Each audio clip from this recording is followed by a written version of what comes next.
State of Play is back with over 40 minutes of gameplay reveals and trailers for upcoming PS5 games, so let's get into some of my biggest predictions.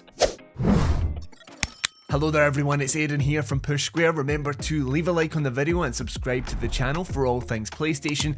And let's get into these rapid fire with some of the more likely predictions. I think it's about time that we see some gameplay for Saros, Housemarque's upcoming roguelike bullet hell experience starring none other than Raoul Coley. This game was just revealed a little bit ago in February's State of Play, but we were promised to see gameplay this year with the game releasing in 2026, so I'm really hoping that we see this at the State of Play. It's about time for another Resident Evil game, this time with Resident Evil 9. Sony and Capcom are pretty tight. We've had reveals from other Resident Evil games at previous State of Plays or PlayStation showcases, so I think this sounds about right, and I think we could be getting it announced here with it released either just later in this year or just very early into 2026. The cadence of release on this series has been roughly every 2 years, bar RE3 Remake, which came out just a year after RE2. So 2025 is that second year, so we're already actually a little bit late with this latest entry, so I think that does lean towards it maybe releasing in the fall of 2025. Not a very exciting one, but I do think we're likely to see something else from Marathon. It's been a long and bumpy road for Bungie since its reveal with middling reactions and then the whole art theft scandal as well, so I think Sony will want to curb some of those negative reactions by revealing something about the game, maybe just a better look at some gameplay, or maybe it's the reveal of this third map which apparently drastically changes the experience. The devs were hyping this thing up during the previews and the alphas, but keep in mind this game is only 3 months away from release, so it's probably going to be here. Rumours are swirling about a potential 2.5D Metroidvania God of War game. Potentially it is the long rumoured Cory Barlog Greek-based entry, but general consensus is this will be a smaller entry. It's not going to be Ragnarok sized,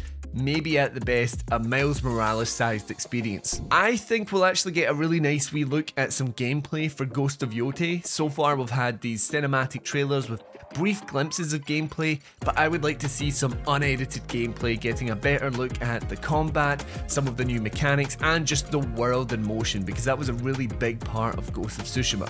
And with that thought process, we'll likely see something else for Death Stranding 2. It's just a matter of weeks away at the time of the State of Play, so it makes sense for them to advertise their new big exclusive. I just hope the game doesn't show off too much. At this point, I feel like I've seen too much of the game and I'd like to just play it, you know? I think it would make sense to have Pragmata show up at this State of Play. It has been shown at previous State of Plays or PlayStation showcases, I can't remember which one, but this game's been delayed and delayed and delayed, so maybe we'll finally get a release window at this State of Play. Okay, let's move on to some of the more unconventional predictions. Who's to say, maybe they will still happen, but first up I've got a bucket list item here for me, and that's that we get to see some gameplay for Intergalactic: The Heretic Prophet. It's Naughty Dog's new game, a sci-fi adventure, brand new IP. We don't know too much about it, but from what Neil Druckmann has said, it is potentially a bit more differently structured, maybe a little bit more open-ended, supposedly influenced by Elden Ring, so I would love to get a look at this game. I don't know why I have a feeling this is more of a Summer Game Fest thing, but maybe we'll get a look at that Horizon online co-op game. I don't know, it's giving SGF vibes more than State of Play, but it would be nice to maybe see a multiplayer project to be excited about within Sony, so who knows. And with that, we've also not heard really anything at all about Fairgames in quite some time. There's obviously plenty of rumours about struggles within the development, but it's been a number of years now since we've had a reveal, and I think if this game is going to see the light of day, it would be nice to see something soon. Really just like any form of gameplay, any form of proper look at how the game works. So maybe it will show up here, who's to say, but rumours indicate maybe that we're having some troubles here. We might not hear about it for a little bit longer. Now, I heard this one from Blessing, it's kinda funny, and I couldn't get it out of my head, but that's that we'll have some form of announcement of Until Dawn 2. The thinking being that we had the remake last year, we had the movie come out this year. Sony has been known, especially with something like The Last of Us, to kind of cross-promote these things via remakes and multimedia projects, you know, to bring new interest into it before like something else comes along. It makes sense. It would be nice if it did show up. I would love to play another Until Dawn, but of course it begs the question. Supermassive, they're probably not going to be involved with it, considering they're making Directive 8020 right now. So yeah, I think it could happen, but who's making it? That's the question. Now, at this point, I think we would be pushing it for like big PlayStation exclusives, and in my head, still the State of Play is the smaller event compared to the Showcase, and I think we're pushing on Showcase territory if this was to show up. But basically, it's been a long time since we've seen anything about the Wolverine, and yeah, this thing must be coming up, you know, within the next year or so, maybe. So it would be cool to see either just a release date window, maybe even a little bit of gameplay, just another look, so we're not watching that same like 30-second clip we've been watching for the last, what, like 3 years?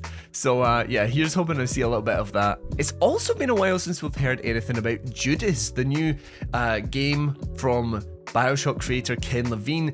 It has big BioShock vibes, there's absolutely no hiding it. I think it looks quite cool. I'm concerned with some of the discussions around it being some kind of roguelike, but this game was supposedly supposed to come out before the end of the fiscal year for 2024 into 25. That's passed now, so what's going on? We've not heard anything. But whether this is a State of Play thing or a Summer Games Fest thing, yeah, that's the debate there, because it was revealed at Summer Games Fest. It has had some form of preview with Jeff Keighley in the past, so it might be a bit more SGF leaning, but Sony has covered the game on its PS blog as well, so there are ties there. But I would love to see a bit more of this game, and maybe it's one that will sneak its way in. And just as a little one, I think we'll maybe get a little tease for Final Fantasy VII Part 3, whatever that ends up being called. I don't think we're going to see anything substantial. It's a little bit early in my mind, but I do think it will show up. Just a little tease. So those are some of my likely and very unlikely predictions for the State of Play in June 2025. Let me know your predictions down in the comments below, and I want to hear that, the Venn diagram of this here, the ones that you think actually will happen, lock-ins, and the ones you would just love to see. Like, it'll never happen, but I would love to see a AAA PSVR 2 game announced. It'll never happen, but what is your version of that prediction? Let me know down in the comments, and while you're there, remember to like the video and subscribe to the channel for more PlayStation video content just like this. I will be streaming the State of Play actually here on Push Square, so come along if you want to have a chat about the show and, you know, react to it live with me. Let's see how many of these I get wrong. But anyway, if you're joining along, I'll see you there. But until next time, I've been Aiden, and this has been Push Square.